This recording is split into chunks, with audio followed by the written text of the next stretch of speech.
ओम शांति। आज 5 मई 2024 की प्यारे बाप दादा की अव्यक्त मुरली है।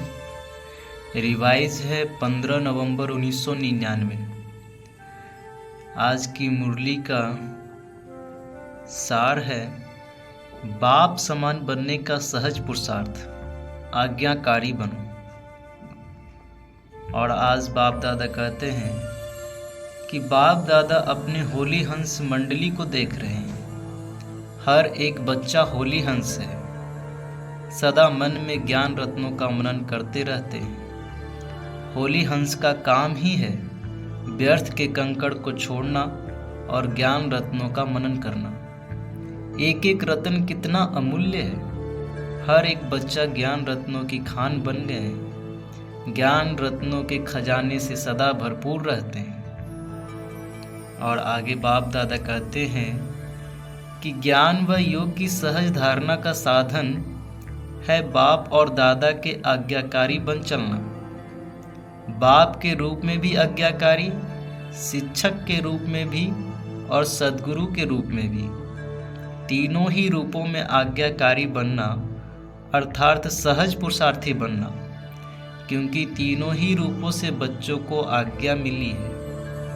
अमृत बेले से लेकर रात तक हर समय हर कर्तव्य की आज्ञा मिली हुई है। आज्ञा के प्रमाण चलते रहे तो किसी भी प्रकार की मेहनत व मुश्किल अनुभव नहीं होगी। और आगे बाप दादा कहते हैं हर एक ने बाप का बनते ही बाप से वायदे किए हैं। जब बाप के बने हैं तो सबसे पहले कौन सा वायदा किया? बाबा, तन मन धन जो भी है, कुमारों के पास धन तो ज़्यादा होता नहीं, फिर भी जो है सब आपका है, यह वायदा किया है। तन भी, मन भी, धन भी और संबंध भी सब आपसे, यह भी वायदा पक्का किया है। जब तन मन धन संबंध सब आपका है तो मेरा क्या रहा? फिर कुछ मेरापन है? होता ही क्या है? तन मन धन जन सब बाप के हवाले कर दिया। प्रवृत्ति वालों ने किया है, मधुवन वालों ने किया है, पक्का है ना? जब मन भी बाप का हुआ, मेरा मन तो नहीं है ना? या मन मेरा है, मेरा समझकर यूज करना है। जब मन बाप को दे दिया तो यह भी आपके पास अमानत है। फिर युद्ध किस में करते हो? मेरा मन परेशान है, मेरा मन में व्यर्थ संकल्प आते हैं, मेरा मन विचलित होता है। जब मेरा है नहीं, अमानत है, फिर अमानत को मेरा समझकर यूज करना, क्या यह अमानत में ख़यानत नहीं है? और आगे बाप दादा कहते हैं कोई भी कमजोरी आती है तो इन दो शब्दों से आती है, मैं और मेरा। तो न आपका तन है न बॉडी कॉन्शियस का मैं। मन में जो भी संकल्प चलते हैं, अगर आज्ञाकारी हो तो बाप की आज्ञा क्या है? पॉजिटिव सोचो, शुभ भावना के संकल्प करो, फालतू संकल्प करो, यह बाप की आज्ञा है क्या? नहीं। तो जब आपका मन नहीं है फिर भी व्यर्थ संकल्प करते हो तो बाप की आज्ञा को प्रैक्टिकल में नहीं लाया ना। सिर्फ एक शब्द याद करो कि मैं परमात्मा आज्ञाकारी बच्चा हूँ। बाप की यह आज्ञा है या नहीं है वह सोचो। जो आज्ञाकारी बच्चा होता है वह सदा बाप को स्वतः ही याद होता है, स्वतः ही प्यारा होता है, स्वतः ही बाप के समीप होता है। तो चेक करो, मैं बाप के समीप, बाप का आज्ञाकारी हूँ। और आगे बाप दादा कहते हैं कि बाप दादा सदा कहते हैं कि किसी भी रूप में अगर एक बाबा का संबंध ही याद रहे, दिल से निकले बाबा, तो समीपता का अनुभव करेंगे। मंत्र मुआफिक नहीं कहो बाबा बाबा, वह राम राम कहते हैं, आप बाबा बाबा कहते, लेकिन दिल से निकले बाबा हर कर्म करने के पहले चेक करो कि मन के लिए, तन के लिए या धन के लिए बाबा की आज्ञा क्या है। कुमारों के पास चाहे कितना भी थोड़ा सा धन है, लेकिन जैसे बाप ने आज्ञा दी है कि धन का पोता मेल किस प्रकार से रखो, वैसे रखा है या जैसे आता वैसे चलाते। हर एक कुमार को धन का भी पोता मेल रखना चाहिए। धन को कहाँ और कैसे यूज करना है, मन को भी कहाँ और कैसे यूज करना है, तन को भी कहाँ लगाना है, यह सब पोता मेल होना चाहिए। क्योंकि कुमार माना लाइट, डबल लाइट। और आगे बाप दादा कहते हैं कि बाप दादा ने पहले भी समझाया है कि ब्राह्मण जीवन के मुख्य खजाने हैं समय, संकल्प और श्वास। आपके श्वास भी बहुत अमूल्य हैं। एक श्वास भी कॉमन नहीं हो, व्यर्थ नहीं हो। भक्ति में कहते हैं श्वासोश्वास अपने इष्ट को याद करो। श्वास भी व्यर्थ नहीं जाए। ज्ञान का खजाना, शक्तियों का खजाना यह तो है ही, लेकिन मुख्य यह तीनों खजाने संकल्प, समय और श्वास आज्ञा प्रमाण सफल होते हैं, व्यर्थ तो नहीं जाते।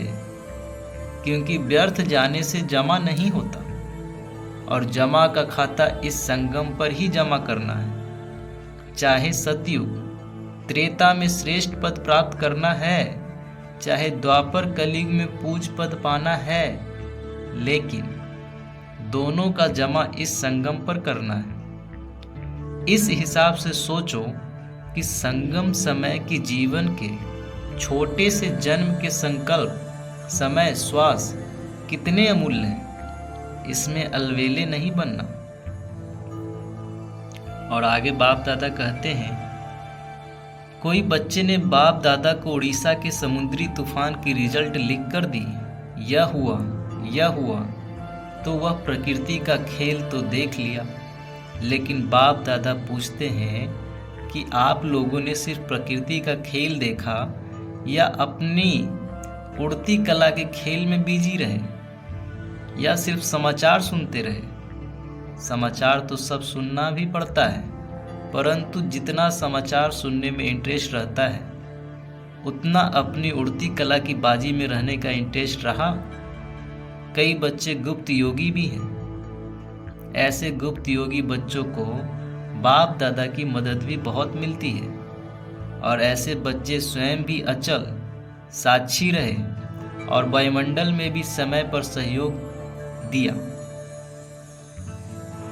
और आगे बाप दादा कहते हैं कि कुमार क्या करेंगे, शक्तियाँ जमा है, शांति जमा है, यूज करना आता है, हाथ तो बहुत अच्छा उठाते हैं। अभी प्रैक्टिकल में दिखाना, साक्षी होकर देखना भी है, सुनना भी है और सहयोग देना भी है। आखिरी रियल जब पार्ट बजेगा, उसमें साक्षी और निर्भय होकर देखें भी और पार्ट भी बजावें। कौन सा पार्ट? दाता के बच्चे, दाता बन जो आत्माओं को चाहिए वह देते रहें। तो मास्टर दाता है ना। स्टॉक जमा करो, जितना स्टॉक अपने पास होगा उतना ही दाता बन सकेंगे। अंत तक अपने लिए ही जमा करते रहेंगे तो दाता नहीं बन सकेंगे। अनेक जन्म जो श्रेष्ठ पद पाना है वह प्राप्त नहीं कर सकते हैं। इसलिए एक बात तो अपने पास स्टॉक जमा करो। सुभावना, श्रेष्ठ कामना का भंडार सदा भरपूर हो।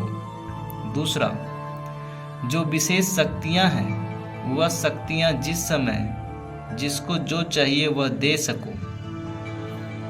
और आगे बाप दादा कहते हैं, अच्छा तो कुमार अभी क्या करेंगे? निमंत्रण मिला, स्पेशल खातिरी हुई, देखो कितने लाडले हो गए हो, तो अभी आगे क्या करेंगे? रिस्पॉन्ड देंगे या वहाँ गए तो वहाँ के, यहाँ आए तो यहाँ के? ऐसे तो नहीं है ना। यहाँ तो बहुत मज़े में हो, माया के बार से बचे हुए हो। और आगे बाप दादा कहते हैं, विघ्न विनाशक किसका नाम है? आप लोगों का है ना। विघ्नों की हिम्मत नहीं हो जो कोई कुमार का सामना करे, तब कहेंगे विघ्न विनाशक। विघ्न की हार भले हो लेकिन बार नहीं करे। विघ्न विनाशक बनने की हिम्मत है या वहाँ जाकर पत्र लिखेंगे, दादी बहुत अच्छा था लेकिन पता नहीं क्या हो गया। ऐसे तो नहीं लिखेंगे, यही खुशखबरी लिखो। ओके, वेरी गुड, विघ्न विनाशक हूँ, बस एक अक्षर लिखो, ज़्यादा लंबा पत्र नहीं। ओके, अच्छा। बाप दादा का हर एक बच्चे से बहुत बहुत प्यार है। ऐसे नहीं समझे कि हमारे से बाप दादा का प्यार कम है। आप चाहे भूल भी जाओ, लेकिन बाप निरंतर हर बच्चे की माला जपते रहते हैं, क्योंकि बाप दादा को हर बच्चे की विशेषता सदा सामने ही रहती है। कोई भी बच्चा विशेष ना हो यह नहीं है, हर बच्चा विशेष है।